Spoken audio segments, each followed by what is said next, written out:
Hey, welcome to another video. Today I'm going to be making tie-dye sheets, and not just any kind of tie-dye, geode tie-dye. Ooh, wow. Ooh, look at how it can look. Oh, that's so cool.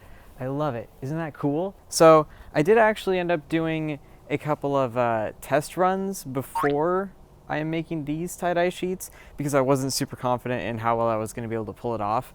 And I'll show you guys some pictures of those here and here because right now they're in a washer machine, so I can't like pull them out to show you for realsies. And then I've also got a whole bunch of dyes and a bunch of other things. I'll go over it. And we've also got a tub with some racks in it, and that is so that like when you're dyeing it, it's raised up off the ground so you don't have it just like sitting in a puddle of dye getting all gross and soggy. So the first step to tie dyeing that I'm going to do is I have to soak these sheets in water and soda ash. I'm going to be using dye, and just all of the supplies are from Dharma Trading Company. This isn't sponsored, but like so far I'm pretty happy with what their how their stuff works, so that's cool. So the first thing we're going to want to do is soak our fabric, or well, I'm going to soak these sheets in some water mixed with soda ash, and we're going to do that for about 5 to 15 minutes. You can't do this without water.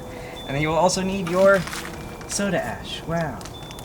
And I'm just gonna fill this bucket up with a good amount of water so that it will cover the sheets that I'm dyeing. And then I think it says like 1 cup of soda ash per gallon of water. I'm just gonna guesstimate it. It should be fine. So that's what I'm gonna do now. Ooh, wow, look at that. Beautiful. It's some good ASMR. Oh yeah. Water mixing ASMR sounds very calming. Reminds me of the ocean. Listen to this beautiful ocean sound. Hopefully it all fits in there. Don't include the cardboard, we don't need that. Go, get in there. Get, please, thank you. Oh yeah, and it comes with some, you know what they're called. Pillowcases? Yeah, thank you. So you want to try and squeeze out all of the air if you can, because you don't want air pockets, because this stuff is what causes the dye to actually like adhere to the fabric. So if there's air and it has not soaked into the fabric, then the dye won't adhere as well, and then you'll get like weird patchiness and it won't look as good. And there we go. Now we gotta let that sit for 5 to 15 minutes, and while that's sitting, I'm gonna mix up a whole bunch of colors.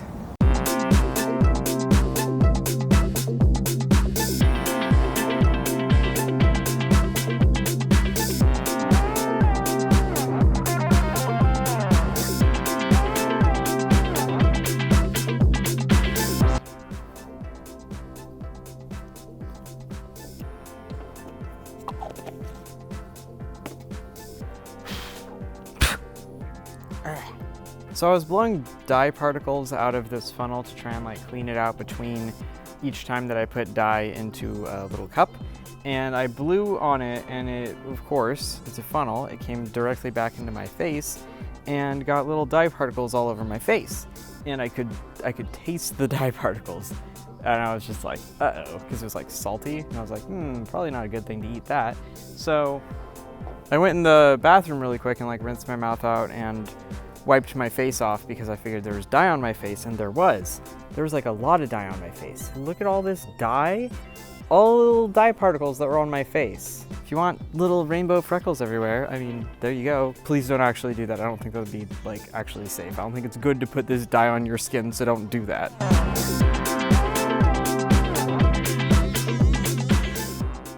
Okay, so we've got all of our colors mixed up. They're pretty much ready to go. And the fabric is also technically ready to go. So it looks like the fitted sheet is gonna be first.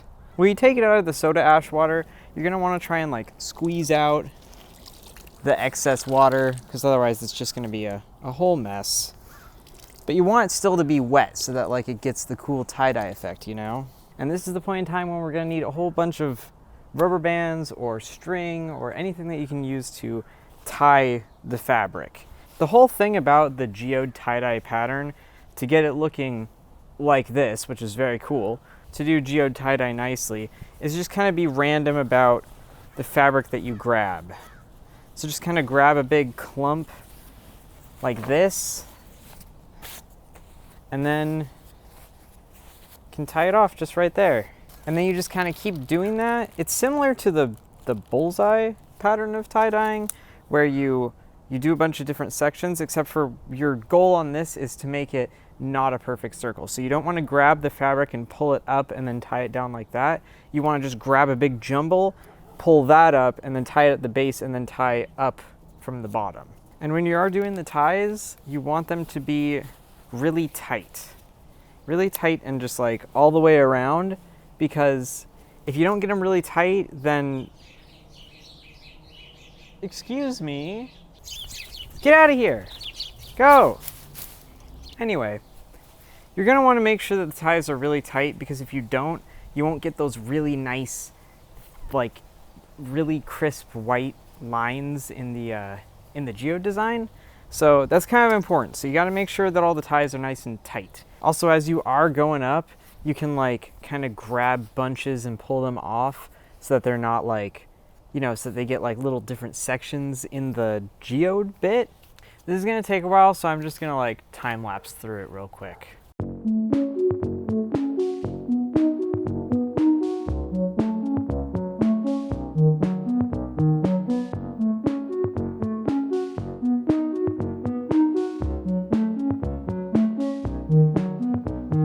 That took so much longer than it needed to, but finally I have all of the sheets tied up into weird, horrific tendril monsters.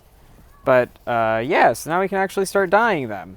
I do have to try and arrange this thing to not be literally all over the place. That's probably about as good as it's gonna get. And then I have more over here that will end up over here. Also, I should maybe get a plastic bag. We have this. We have the colors, none of them are labeled, so I'm just gonna start going. So my guesstimation on this is that I should use lighter colors first and then use darker colors to try and get the lighter colors to soak in more, and then like hope that they actually show up more on the final thingy. So we'll see how that goes. Oh, this dye's weird. Look at that. Can you see it? It's got like little flecks of the dye. It's like it didn't quite like it combine all the way. Yeah, but like that's kind of okay. I don't mind. Okay, this one's yellow, I think.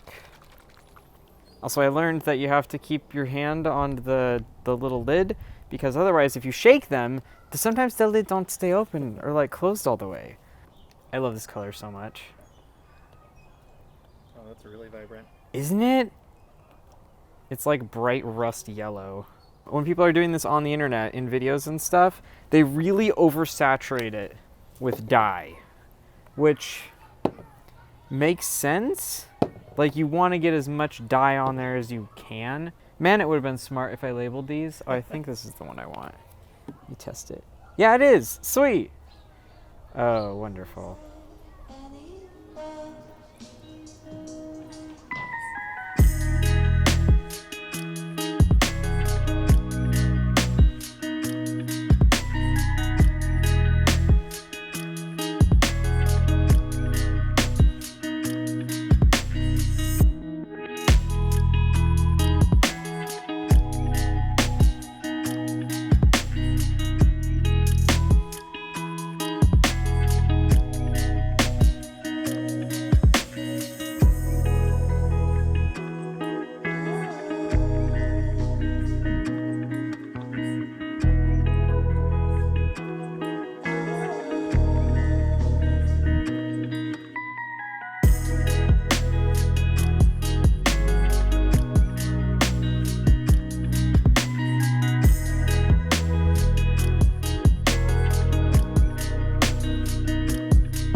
done.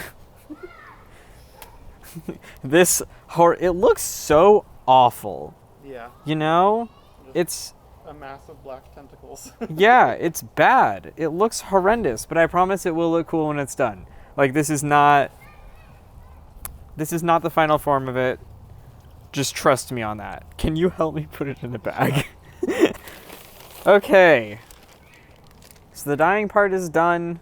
Everything's dead now. We can rest easy. So we're gonna have to wait like 12 hours before I can take it out of the bag and like rinse it off and stuff.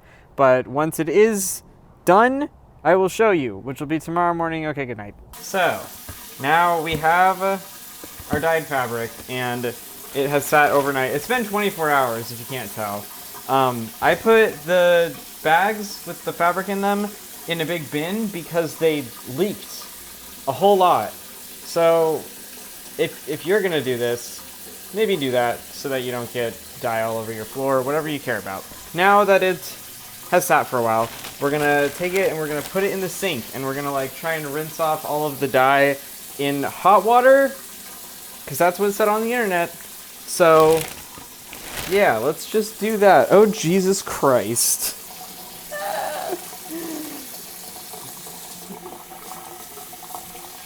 Okay, so what you want to try and do, as far as I know at least, is rinse it until dye does not come off of it anymore.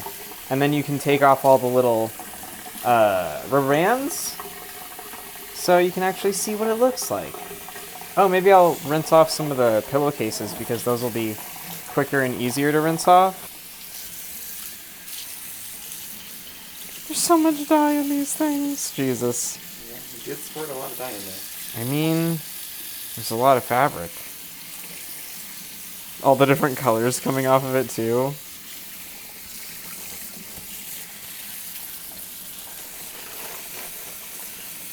Now that I'm rinsing it, there's a lot less dye coming off of it, you can kind of see. And I'm going to undo this one now.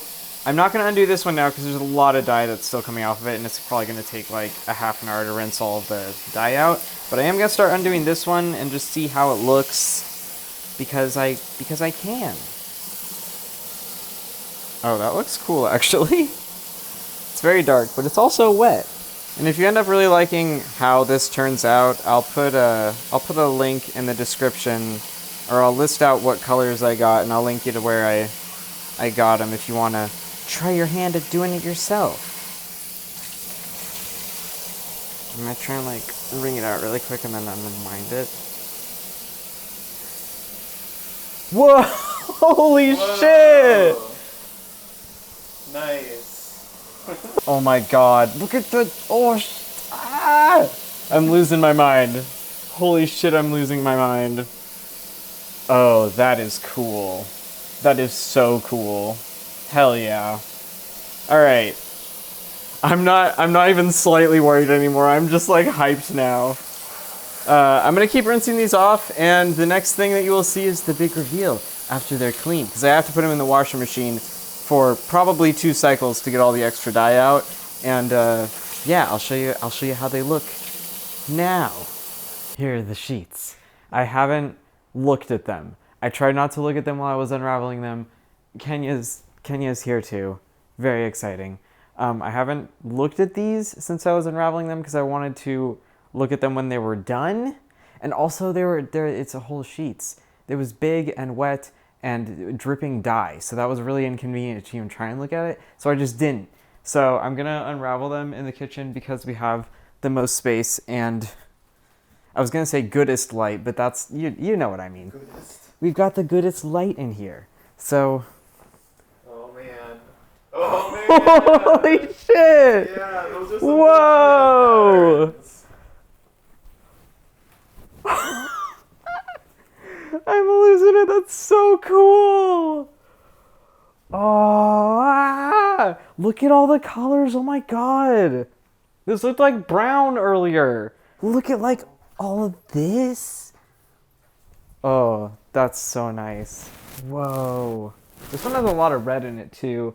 I think I forgot to use red in the other one. My brain doesn't even like register this as a thing I made. It's like, oh, you bought that. That's a printed fabric. Yeah, it does look printed.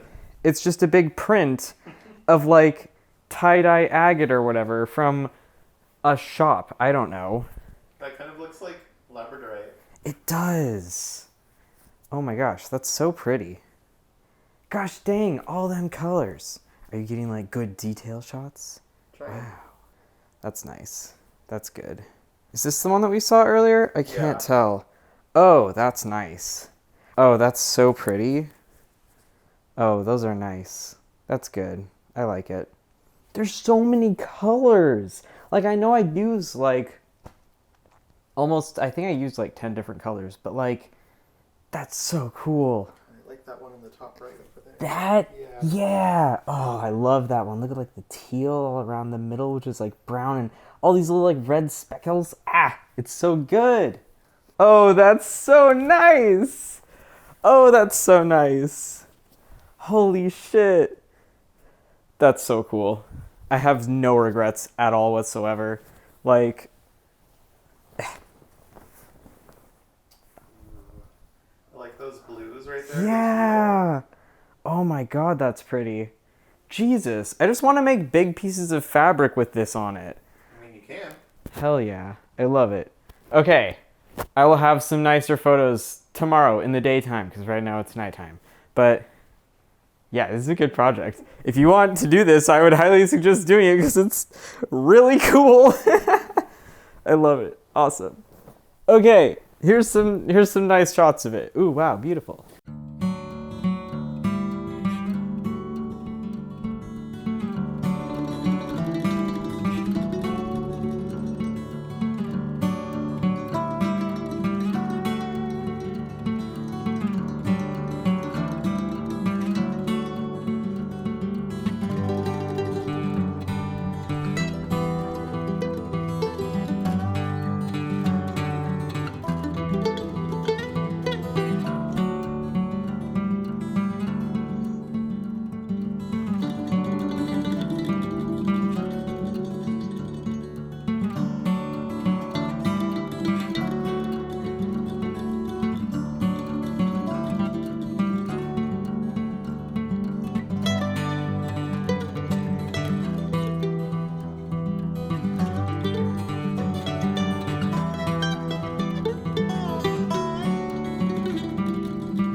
If you have any ideas for other crafts that you want to see me do, feel free to leave them in the comments. And as always, thank you so much for watching the video, and I'll see you next time. Bye!